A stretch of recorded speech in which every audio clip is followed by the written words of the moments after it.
Good morning students, आप सभी को नए वर्ष की हार्दिक शुभकामनाएं। और मैं आशा करता हूँ कि नया वर्ष आपके लिए मंगलमय हो और आप उन्नति करें इस वर्ष। और जो आप लक्ष्य निर्धारित कर रहे हैं अपने जीवन में, उसे आप अवश्य पाएंगे यदि आप उसके अकॉर्डिंग अपनी मेहनत और लगन से उसकी ओर कार्य करें। तो नव वर्ष में हम जो हमारा टॉपिक पढ़ रहे थे लास्ट ईयर, कार्बोक्सिलिक अम्ल, उसको हम आज एंड की ओर ले जाएंगे। हमने सिट्रिक अम्ल के बारे में जानकारी प्राप्त करी और सिट्रिक अम्ल के रासायनिक गुणों के बाद हमने जो टॉपिक शुरू किया था वो था dialysic acids. Dialysic acids Dialysic acids are those acids in which two carboxylic groups are attached with saturated carbon series. See, saturated carbon series से जब दो carboxylic acids ग्रुप कनेक्ट होते हैं तो वो डायलिसिक एसिड कहलाते हैं। इसका सबसे सिंपलेस्ट एग्जांपल था इस तरीके से हमारा ये ऑक्सैलिक एसिड। अगर हम इसके मिड में एक मैथिलीन ग्रुप जोड़ दें, एक्टिव मैथिलीन ग्रुप, तो बन जाएगा इससे ये मैलोनिक एसिड। मैलोनिक एसिड, इसका आईयूपीएसी नेम क्या होता है? Propane 1,3 dioic acid. ठीक है, इनका आईयूपीएसी में जो सफिक्स होता है, आईयूपीएसी में जो इनका सफिक्स होता है वो होता है डाइओइक एसिड। ठीक है, और अगर हम देखो हमें क्या करना है, इंसर्ट करनी है CH2। एक CH2 जोड़ेंगे ऑक्सैलिक में तो बन जाएगा मैलोनिक। मैलोनिक में एक CH2 और ऐड करेंगे तो क्या बन जाएगा? सक्सिनिक। क्या बन गया ये? Succinic acid. ठीक है, और सक्सिनिक एसिड में का आईयूपीएसी नेम होगा butane 1,4 dioic acid. Butane 1,4 dioic acid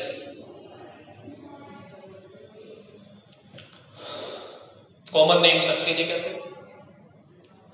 अब सक्सिनिक एसिड में हमने एक CH2 को ऐड किया तो क्या बन जाएगा? Glutaric acid. That is glutaric acid. तो इसका नेम है ग्लूटारिक एसिड। आईयूपीएसी में इसका नेम क्या होगा? 1, 2, 3, 4, 5 पेंटेन 1,5 डाइओइक एसिड। 5 कार्बन से तो पेंटेन 1,5 डाइओइक एसिड। ग्लूटारिक में हमने एक CH2 और ऐड कर दिया तो क्या बन जाएगा? Adipic acid.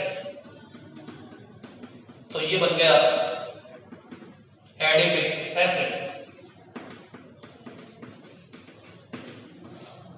एडिपिक एसिड का आईयूपीएसी में नेम होगा 1-हेक्सेन 1,6 डाइओइक एसिड। 1, 2, 3, 4, 5, 6। तो हेक्सेन 1,6 डाइओइक एसिड। तो ये था जनरल इंट्रोडक्शन डायलिसिक एसिड्स के बारे में, और इसके डेफिनेशन और हमने इसका चार्ट लास्ट क्लास में डिस्कस कर लिया था। ठीक है, आपने नहीं बनाया हो तो आप बना लीजिए।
Now we go for the next topic, that is methods of formation. तो मैं methods of formation देखते हैं अब डायबेसिक एसिड्स के one by one.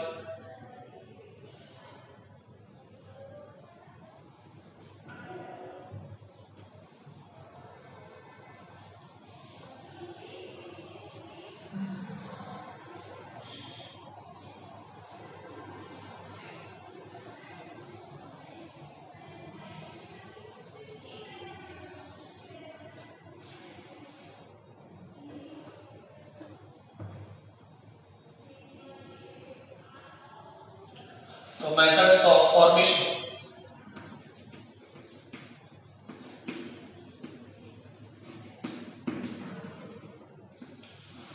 First of all हम इसको प्रिपेयर करेंगे नंबर 1 पे फ्रॉम साइनाइड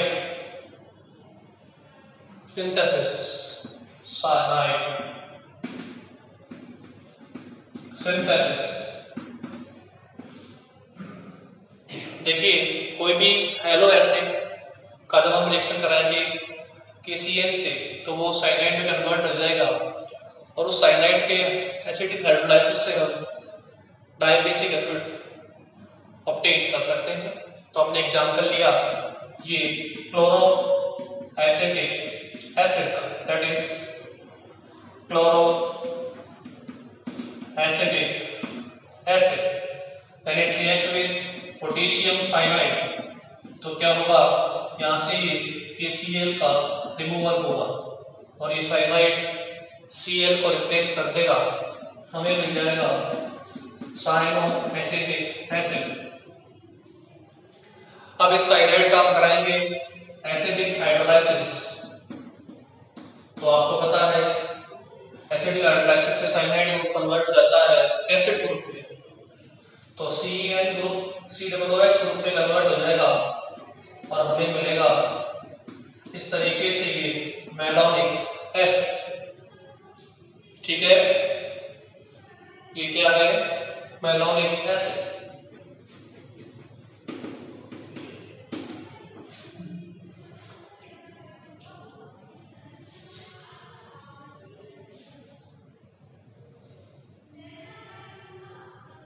ठीक है,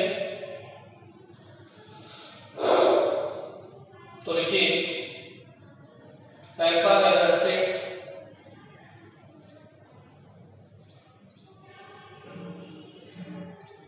after conversion into cyanide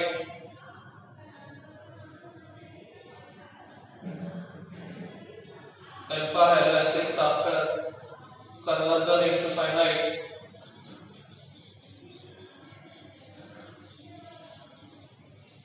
on hydrolysis scale on acidic hydrolysis scales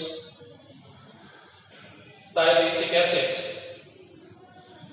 dibasic acid यानी कि पहले हेलो एसिड्स क्या बनाएंगे साइनाइड्स और उन साइनाइड्स के हाइड्रोलाइसिस एसिडिक मीडियम में क्या बन जाएंगे हमारे डाइबेसिक एसिड. यहाँ पे हमने बनाया है मैलोनिक एसिड.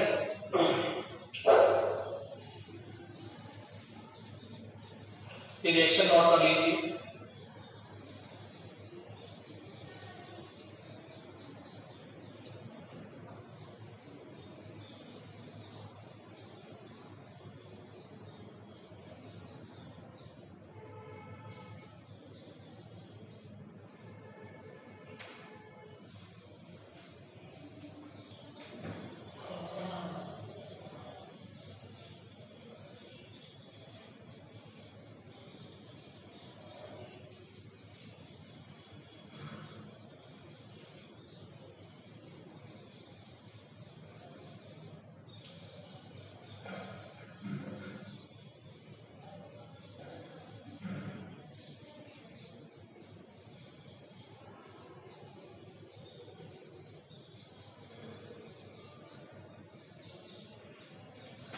अब देखिए ऐसे ही हम क्या बनाएंगे सक्सीनिक एसिड. अब हम लेंगे 1,2-डाइब्रोमोएथेन और that is 1,2-dibrommoethane that is react with 2KCl, जिससे क्या बन जाएगा, यहाँ से ये 2KBr बाहर हो जाएगा, Cl कनेक्ट हो जाएंगे ClBr की जगह, और इन साइनाइड के हाइड्रोलाइसिस से एसिडिक मीडियम में कन्वर्ट हो जाएंगे ये एसिड में, और हमें मिल जाएगा ये सक्सीनिक एसिड। क्या है ये? सक्सीनिक एसिड, और ये है 1,2-dibrommoethane।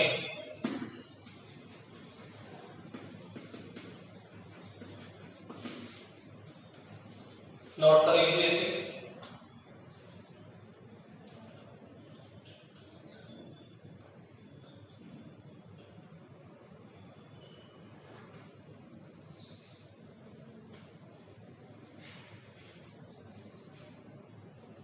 ठीक है,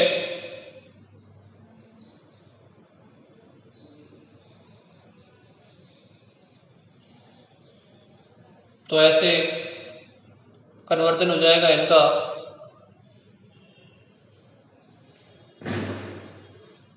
एसिड।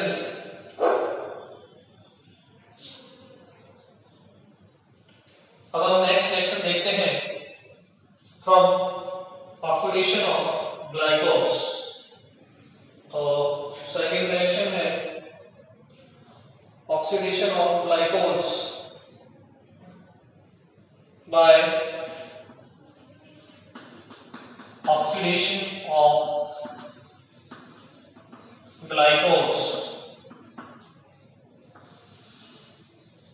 देखिए that is tropane 1,3-diol। क्या नेम है इसका? tropane 1,3-diol 1 2 3।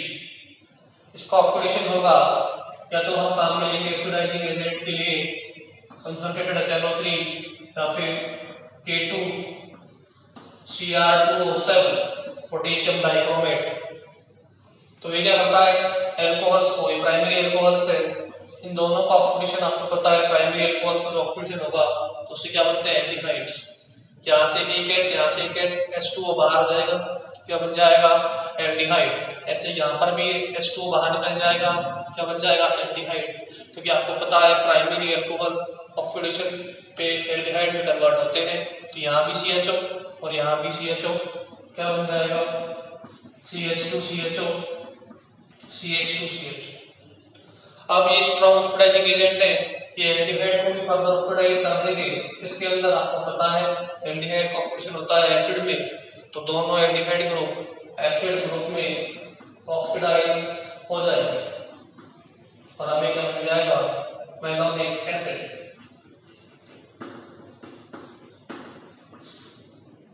ठीक है, तो देखिए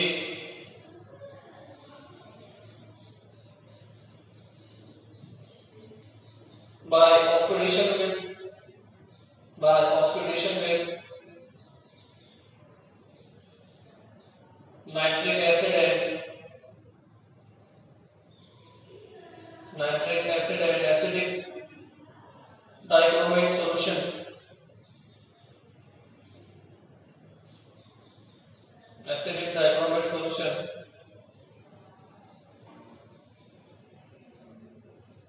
glycol firstly converted into dialdehyde dicol, glycol firstly converted into dialdehyde, and on further oxidation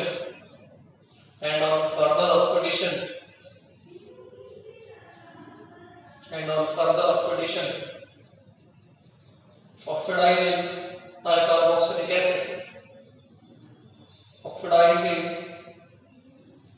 dicarboxylic acid,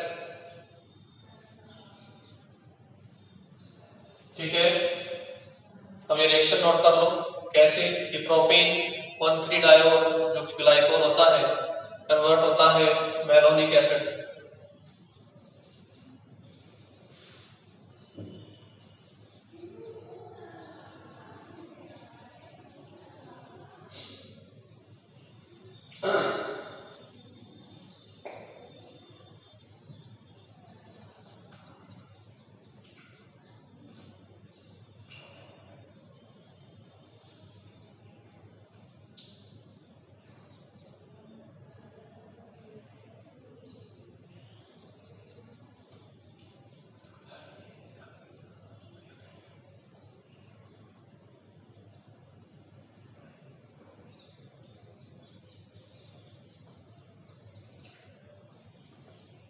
Now we go for the next reaction, that is by the oxidation of cyclic ketone. तो next reaction है by from oxidation of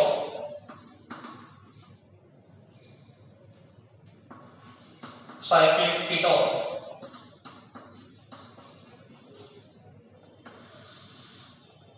देखिए ये है cyclohexanone, cyclohexanone.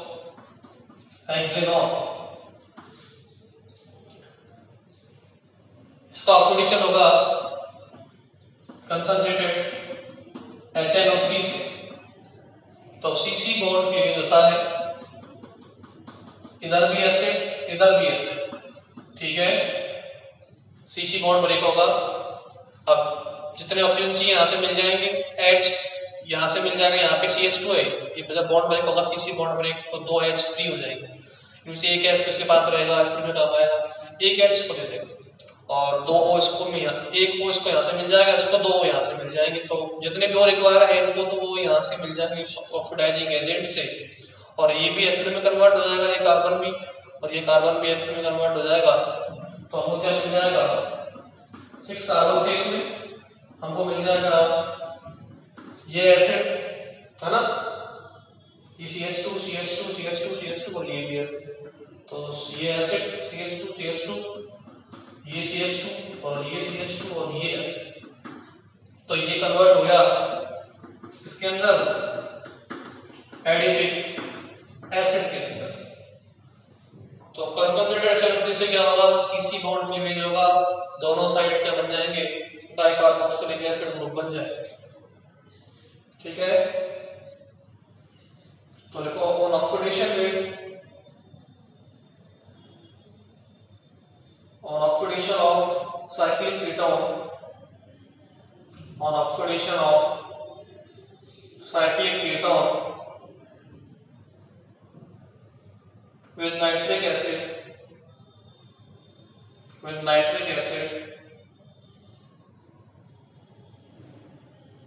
dicarboxylic acid is obtained, dicarboxylic acid is obtained,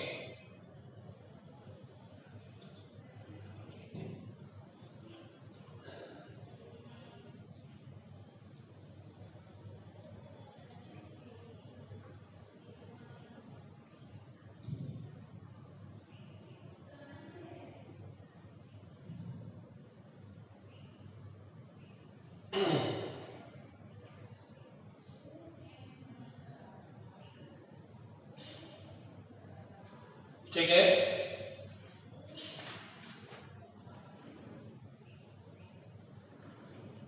ये reaction note कर लीजिए आप।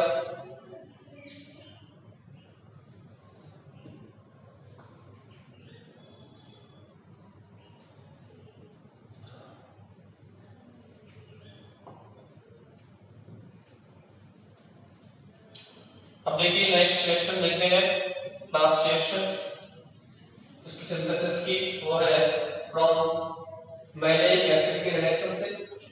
और मैलिक एसिड क्या होता है, अल्फा बीटा अनसैचुरेटेड एसिड होता है। तो by the reduction of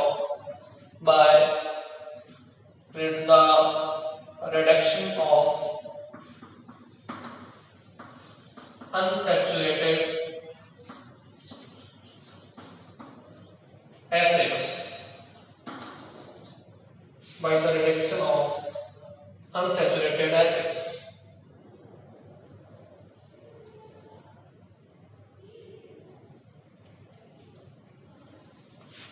dicarboxylic acid, ठीक है। तो देखो मैलिक अम्ल होता है, एक होता है फिनाइलिक अम्ल, मैलिक अम्ल एसिड फॉर्म होती है, दैट इज मैलिक अम्ल।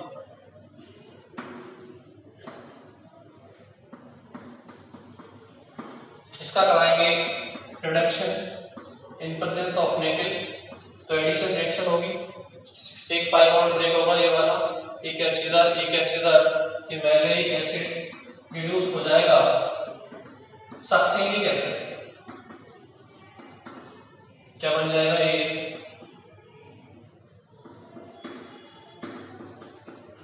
Succinic acid. क्या हो जाएगा सक्सिनिक एसिड।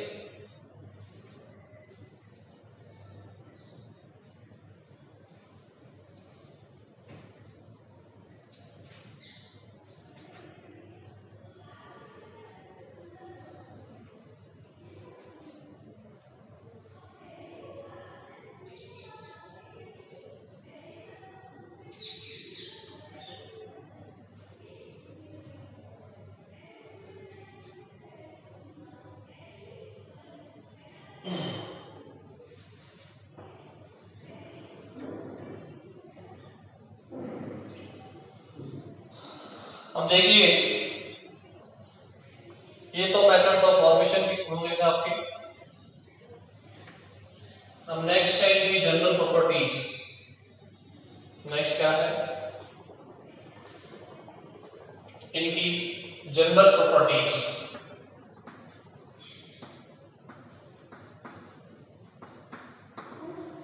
जनरल प्रॉपर्टीज में देखो क्या होता है, अगर डाइकार्बोक्सिलिक एसिड में इवन नंबर ऑफ कार्बन है और या फिर ओड है, तो देखो यदि ओड कार्बन है तो इस तरीके से दोनों एसिड ग्रुप सेम साइड होंगे। देखो इधर सेम साइड कैसा है, ओड नंबर ऑफ कार्बन। क्या है ये, कौन सा एसिड है, मैलोनिक एसिड। अगर इवन नंबर वाला है जैसे कि ये सक्सिनिक एसिड, तो इसमें देखो इन दोनों का डायरेक्शन अपोजिट है, ये इधर जा रहा है ये इधर जा रहा है, ये उधर जा रहा है ये इधर जा रहा है। तो ये कैसा है, इवन नंबर वाला, इसका नेम है सक्सिनिक एसिड। ये जो ओड वाला है ये एज लाइक ट्रांस, और ये इवन वाला है ये एज लाइक सिस। आपको पता है ट्रांस ज्यादा स्टेबल होता है सिस से, और ओड वाले में क्या होता है ये क्रिस्टल एटम्स में बिल्कुल फिट हो जाता है। ओड नंबर कार्बन वाले जो डाइकार्बोक्सिलिक एसिड है वो वाटर सोल्यूबल होते हैं। कैसे होते हैं, वाटर सोल्यूबल, और मेल्टिंग पॉइंट इनका जो है वो बहुत ही ज्यादा होता है। वाटर सोल्यूबल होगा तो मेल्टिंग पॉइंट कम होता है, सो इजीली वाटर सोल्यूबल हो जाएगा, मेल्टिंग पॉइंट कम होगा। और ये सोल्यूबिलिटी बहुत कम होती है, solubility less, melting point high. ठीक है, यानी कि इनकी इस टाइप की जिग-जैग स्ट्रक्चर होती है। ठीक है, तो लिखिए those dicarboxylic acid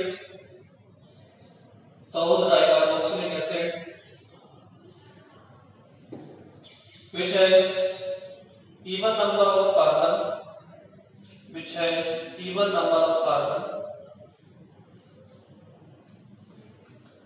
less soluble in water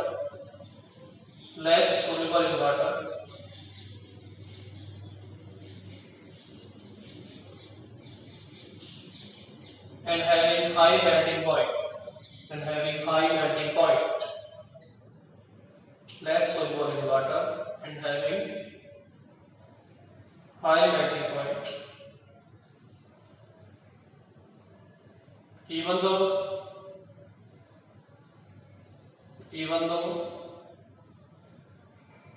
odd number of carbon containing dicarboxylic acid,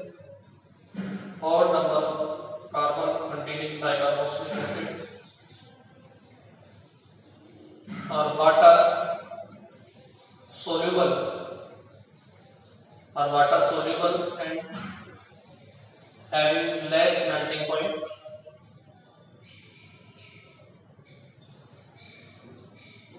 and having less melting point. The reason is its structure.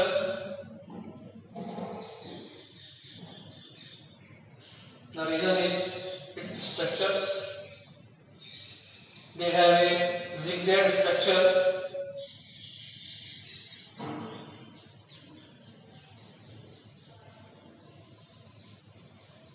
So in odd acids, both acid group are in same side. Both acid group are in same side, and in even acid they are in opposite side. And in even acids they are in opposite side. ठीक है, इन दोनों structures को बना लीजिए और जो भी कुछ लिखा रखा है इसको नोट कर लीजिए.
ठीक है, तो इनका जिगजैग स्ट्रक्चर होता है और ओड वाले में दोनों एसिड ग्रुप सेम साइड होते हैं, ऑपोजिट वाले में डिफरेंट ऑपोजिट साइड होते हैं.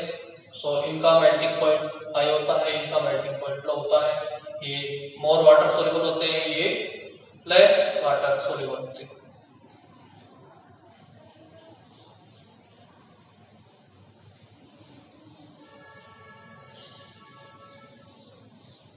अब देखिए, इनमें दो कार्बोक्सिलिक एसिड ग्रुप होते हैं, तो इनका डिसोसिएशन दो स्टेप में होता है. कैसे होता है देखिए, डिसोसिएशन देखते हैं इनका. ये एसिड, इनको हम ऐसे रिप्रेजेंट करते हैं, इनको अपने एन मान ली, मेथिलीन ग्रुप को डिसोसिएशन किया यूजुअल डिसोसिएशन कांस्टेंट Ka1. अब देखो दो स्टेप में होगा डिसोसिएशन. पहले स्टेप में एक वाटर मॉलिक्यूल एक एसिड ग्रुप से एक प्रोटॉन रिमूव करेगा, क्या बनाएगा, मोनोकार्बोक्सिलेट आयन. ठीक है, और Ka1 क्या रहेगा, यहाँ पर dissociation constant.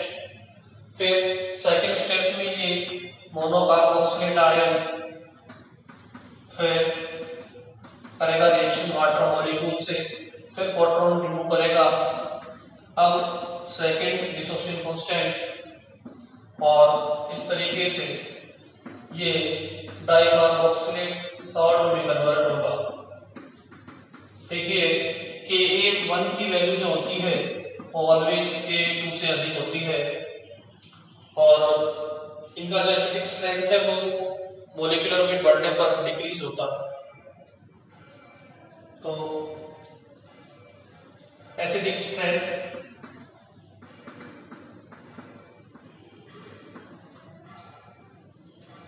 molecular weight, molecular mass, molecular mass increase, acidic strength decrease.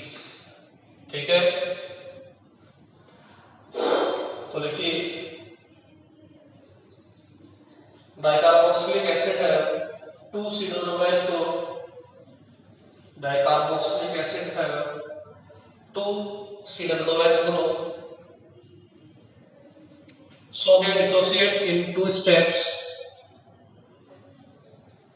So they dissociate in two steps. ठीक है, K1 is more than Ka2. K1 is more than Ka2. और लास्ट लाइन लिख लीजिए, on increasing molecular mass, acidic strength decreases. Acidic strength decreases. इसे note कर लीजिए।